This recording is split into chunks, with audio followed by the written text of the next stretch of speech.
لیکن ہمارے انڈیا اور پاکستان کے ماحول میں لڑکی کی شادی بہرحال ایک بہت بڑا مسئلہ ہوتا.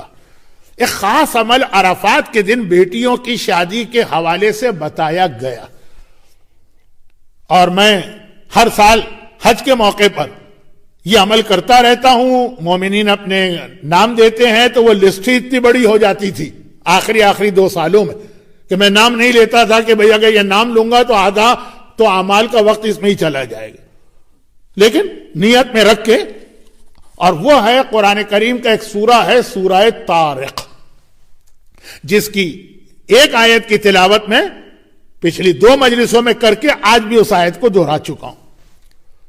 عرفات کے دن 3 مرتبہ اس سورہ کی تلاوت کی جائے، یہ خاص بیٹیوں یعنی لڑکیوں کی شادی کے حوالے سے بہت ہی مجرب عمل ہے.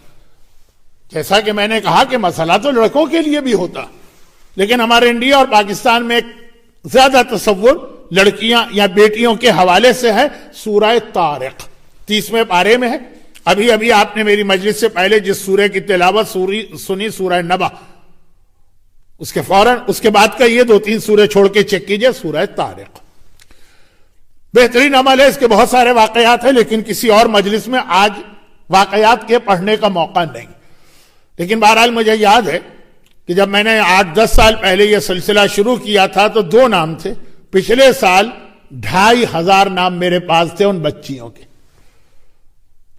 اور یقیناً ہر سال فائدے ہو رہے ہوں گے تبھی لوگ ایک دوسرے سے کہتے تھے.